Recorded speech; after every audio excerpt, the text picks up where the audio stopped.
chosen ones, empaths, you've got to see how much the narcissist is deranged. They can have everything going for them, you know? They can have a huge amount of blessings that is bestowed upon them. And this is the catch, right? No matter what they have, they'll always be watching what you have. See, most empaths, we're humble, we're not flashy. Sometimes we like nice things, you know, but we're not showing off, stuff like that. But the narcissist will see you with whatever you have, and they'll be envious, they'll be jealous, you know, they'll gain resentment, and they'll try and plot on your downfall. They'll try and sabotage whatever it is you have going for you, you know. It could be a small business that you do, could be something like that, and they'll jeopardize it. Now, this is just a narcissist, like a friend or something like that. But when it comes to a relationship partner, and we're asleep and we don't realize that the person we're sleeping with actually wishes for our downfall, you know, and we're planting diamonds in the trash can by feeding them gems of wisdom, feeding them our story about what our goals and our dreams and what we want to achieve. And they're secretly smiling. They're smiling at us, but secretly they're praying for our downfall. And this is why they're so deranged. This is the mindset of them. They can never have enough. They can never have enough of anything. They are unsatisfiable. You can't satisfy them. So just think back to your situation.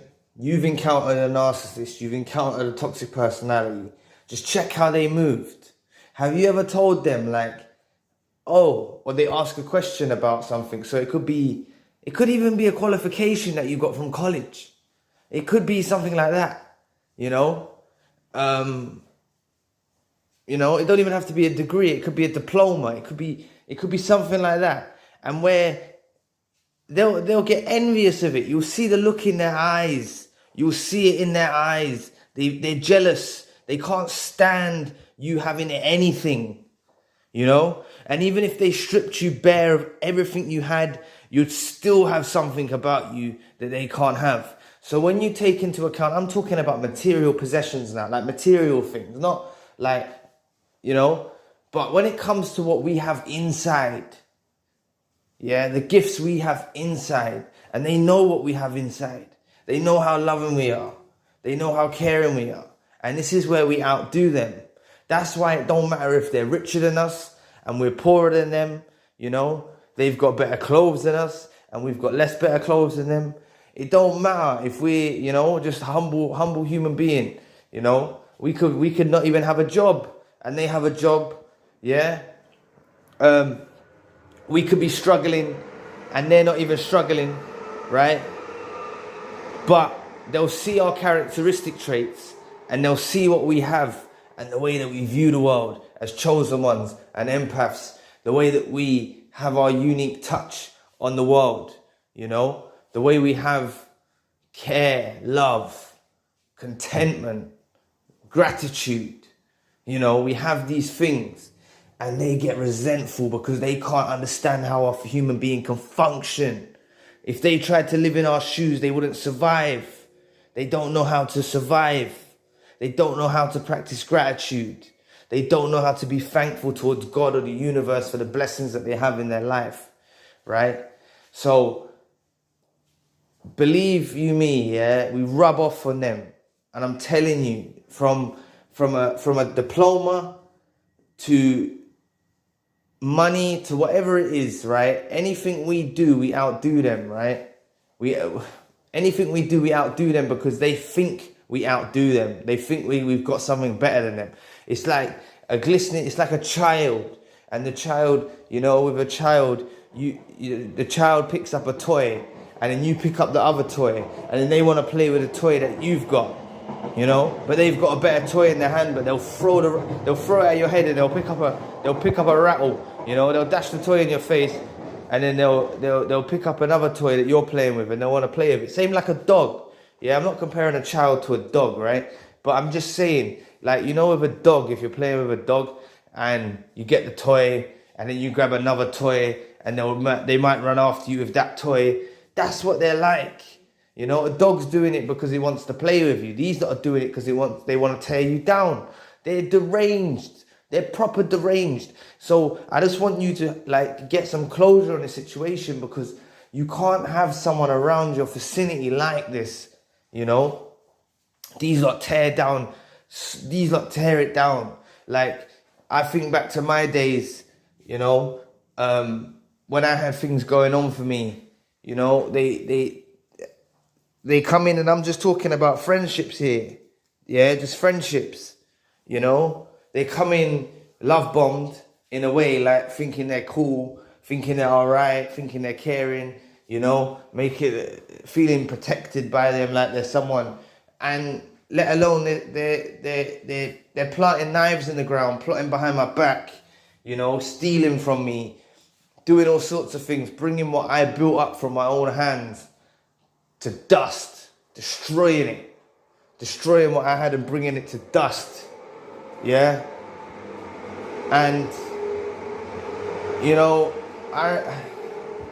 I even remember when I was in a relationship with a narcissist, and I showed them some achievements. That's why I mentioned the college thing. I showed them some achievements from college, or they asked, "Can I see your certificates?" And it's only diplomas or stuff like that. That's all it is. It's nothing major. It's not no master's degree or something like that. But they had a look in their eye, and they felt resentful. They felt bitter and twisted,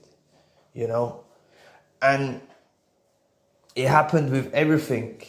Like, it will probably even happen now with me doing YouTube.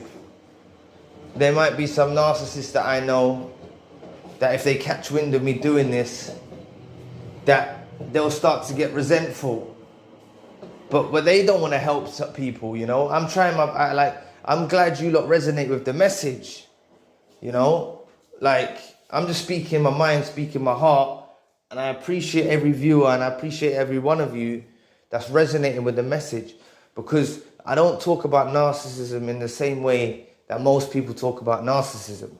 They're very black and white with the narcissism, and they don't add the spiritual aspect into it. And that's what I want to touch on now. Is the devil that antagonizes them, right? Antagonizes their spirit. Envy, jealousy, things like that, those tendencies there. Yeah, naturally we can be a little bit jealous, or we can be a little bit envious, or stuff like this, right? But these lot are in extreme envy, extreme jealousy.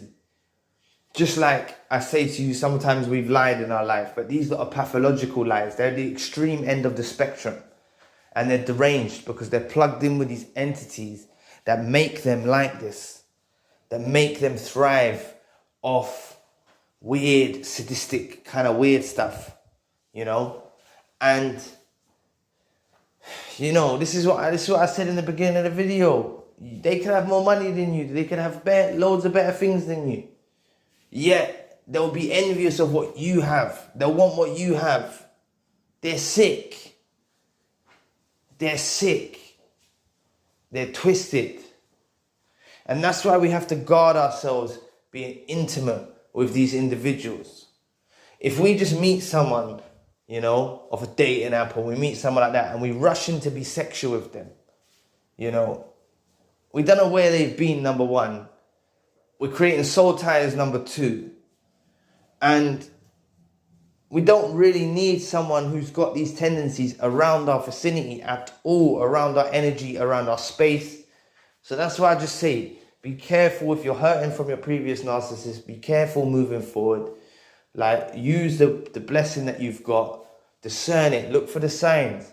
If you meet someone and you talk about something and you see that little look in their eye where they're jealous of you or they're resentful, you can clock it. We've got the skills now. Let's not have our blinders on anymore. Let's not be blind to it. Let's look for the signs of in people. You see it in the workplace. People are jealous of you.